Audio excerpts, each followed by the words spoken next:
You know what? I've been thinking a lot, and I've come to the brutal realization that this can, and probably will, get a whole lot worse before it gets any better. And let me be clear, he's not going anywhere. Russell Martin is staying. Whether we like it or not, he's still going to be here come Sunday, and probably next week, and maybe the week after that as well. It's not about results anymore.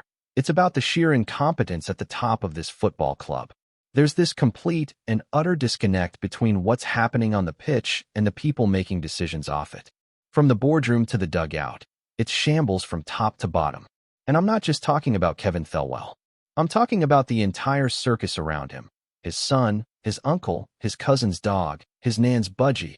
I mean, they've all got more chance of making a proper football decision than the people currently pulling the strings at Ibrox. This lot genuinely have no clue. Zero. Nada. And the worst part? They don't even seem to care. They're detached from the soul of this football club, from what it means to wear the badge and represent these colors in Europe or at home. Let's talk about Europe for a second, yeah? Because once again, we found ourselves getting humiliated. And you can try and spin it however you want. Say Sturm Graz away is a tough fixture. Talk about how the Austrian league is decent, whatever. But I'm not buying that excuse. Not when I've seen what we've done in Europe before. Not when I've seen how we've approached these games in past campaigns, even under managers who weren't up to it domestically. You remember last season? Under Philippe Clement? He wasn't a good manager for us. Nobody's saying he was. But he knew how to navigate Europe. The man had a game plan. He had organization. He made us competitive in these matches. We could go toe-to-toe with stronger opposition and still believe we had a chance right up until the final whistle. Draw away to Olympiacos. Big win at home to FCSB. Held eventual champions Tottenham to a draw. Lost narrowly to United at Old Trafford. There was belief. There was structure. There was some fight. And you know what? That team wasn't even great. People ripped them apart all season long. But they knew how to compete in Europe.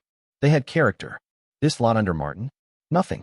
Just flat, sterile, aimless football that repeats itself every game. Suicidally high line. Slow sideways passing. No urgency. No identity. No heart. It's robotic. Predictable. Embarrassing. And don't come at me with but the second half was better garbage. I've already seen it all over social media this morning. Oh, we improved in the second half. We showed spirit. Honestly, that crowd of happy-clappy loyalists makes me sick. Absolutely sick. You are part of the problem. If you're turning up to Ibrox next week and clapping this shambles off the park, you're part of what's killing this club. You don't want change. You want comfort. You're happy to lower the standards just so you can say, well, at least we tried. No, this is Rangers Football Club. Trying isn't good enough. Progress isn't good enough when it's this fake, this empty. We don't do participation trophies.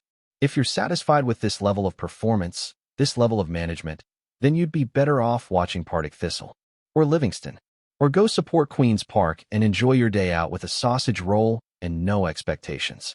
Just stay away from Ibrox because this is not acceptable here. Now let's talk about that first half, because my God, that was one of the worst performances I've ever witnessed in a European game. The defending? I've seen under-12 sides with more organization and discipline. People are calling it schoolboy defending. That's an insult to schoolboys. Genuinely. I've coached youth teams before, and they'd be ashamed to see what we served up last night. But of course, Martin will come out with his stat sheet. He'll talk about possession. He'll talk about XG. We had 59% possession. Who cares? What did we do with it? Nothing. It's like watching someone trying to build a house with jelly. There's no structure, no backbone, no idea. It's all for show. And then we get to his substitutions, and it's just another chapter in the comedy. Mikey Moore? Are we being serious? He looks like a rejected contestant from a reality show. Every time he comes on the pitch, it's like we're playing with 10 men. You've got players like Finlay Curtis and Lyle Cameron on the bench. Lads who actually show heart, who have desire. And they sit there watching this mess unfold, powerless. Why? Why are they not playing? Has Curtis committed a crime against Russell Martin's family dog, or something? I mean, Curtis gives you 150% every time he steps onto the pitch. He's hungry. He wants to prove himself. He cares. But no. Instead, we get Mikey Boy Wonder Moore trotting around like he's auditioning for a boy band. It's criminal. Then you bring on Rothwell. Really? What has Rothwell done in a Rangers shirt to deserve minutes in a European tie? Absolutely nothing. Mofsky comes on. Fair enough. Dino as well. But it's all last-minute panic. It's not tactics. It's not a plan. It's chucking everything at the wall and praying something sticks. Let's not forget the starting lineup was wrong from minute one. Again, he doesn't learn. And don't get me started on Chimitai. £8.5 million. 8.5. You could buy 2 full starting 11s in Scotland with that money. And we spent it on a guy who wouldn't get a game in a college team. I'm not joking. That lad moves like a busted shopping trolley. There needs to be a full-blown investigation into that transfer. Call in the fraud squad. Something shady happened there, because no one in their right mind signs Chimitai for that kind of money unless there's something dodgy behind the scenes. Kasama was the only player who looked like he gave a damn last night. The only one. Worked hard, tried to make something happen. The rest? Shocking.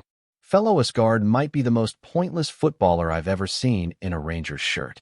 Doesn't tackle, doesn't pass forward, just floats around the pitch looking like he's on a modeling shoot. I don't care how good his hair looks. That doesn't win you football matches. Tav was shocking. Again.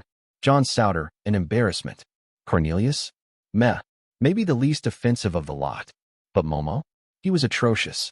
Absolutely dire. You can't even bench him because we don't have anyone else. Why? Because Thelwell and all his football genius decided not to bring in another left back. We've got one, on loan, who's gone at the end of the season. That's it. That's the depth. That's the plan. One left back, just vibes. The only person who deserves real credit is Jack Butland. Again, he kept us in it. He saved us from a proper hammering in that first half. Could have been 4 or 5-0 if not for him. He's the only reason Russell Martin isn't getting chased down the motorway by angry fans right now. Butland's performances are covering up the absolute disaster unfolding in front of him. Every match, it's the same story. He bails us out. No one else deserves a pat on the back. Not Martin. Not his staff. No one. And you know what's even more damning? The second half only looked decent because the players gave up on Martin's tactics. They stopped doing what he wanted them to do and just went for it. They stopped playing the slow, sterile possession football and just attacked. Pure chaos. No instructions. No plan. Just heart. And suddenly, we looked, well, not good, but better. That tells you everything you need to know. The second half had nothing to do with Martin. That was on the players. And that's the most damning indictment of Russell Martin's reign so far, isn't it? The one time the team shows any kind of fight, any kind of urgency, it's despite the manager, not because of him. You take his philosophy out of the equation, and suddenly there's a bit of life. That second half performance doesn't save his job. It condemns it. It shows that his style, his whole footballing identity, is sucking the energy out of this squad. It's like he's trying to force a square peg into a round hole every single week. And yet, you'll still have those blinkered few who come out every time and say give him time. Time for what? To drag us further into mediocrity? To rinse every last ounce of belief out of this fanbase? We're in October now. It's not like we're judging him after a couple of shaky results. We've played 16 competitive games. 16. And we've won just 5. Let that sink in. 5 wins out of 16. For Rangers. Not for some lower table team trying to survive. This is a club built on winning. On glory. On standards. And where are the standards now? What happened to the expectations? We used to be a club that demanded the best. We used to rip into managers who couldn't deliver silverware. Now we've got some fans defending a guy who's delivering 31% win rates and making us a laughingstock in Europe. If this was happening at Celtic, we'd be pointing and laughing. We'd be mocking them nonstop. But now we're the ones being mocked. And we've got people saying, but he's building something. Yeah, he's building us a one-way ticket to irrelevance. It's not just the results. It's how we're playing. It's how badly we're playing. Defending is getting worse by the week. The high line is suicidal. We're constantly caught out. There's no discipline, no shape. Players look lost. They don't know whether to press, sit, track runners. There's no clarity. And I'm not just blaming the players, even though some of them have been horrendous. That's on coaching. That's on preparation. A good manager takes average players and makes them organized. Russell Martin is taking decent players and making them look like amateurs. Tavernier, our captain, has been miles off it. Again, one of the worst performers last night. Souter? A liability. Can't mark. Can't clear. Positioning all over the place. And I don't even have words left. There's no excuse for how badly he's playing. But again, he has to play because we have no other left back. One left back. At Rangers. And he's not even ours. Loan deal. Gone in the summer. That's the planning. That's the recruitment. And you know where that leads us? To the people behind the scenes. Kevin Thelwell, Dan Purry, Mike Williamson, Robbie Thelwell, Russell Martin, all brought in with failed resumes and Everton baggage. Failed at Everton, failed at Norwich, failed at Gateshead, but somehow they are the dream team tasked with rebuilding Rangers? Are we serious? Are we just handing out jobs to mates and family members now? It's a boys' club, a jobs for the lads operation, and this is the result, a club sleepwalking into crisis. We're becoming Everton Mark II. Look at the pattern. Bad recruitment. Players signed for money they're not worth. A squad full of holes and no plan. A manager in over his head. And an ownership group that only cares when the bottom line gets hit. Because that's the only thing that's going to wake them up. Not banners. Not chants. Not booing it full time. You want change? Then stay away. Empty seats speak louder than anything else. These owners, these Americans, they don't care about tradition or history.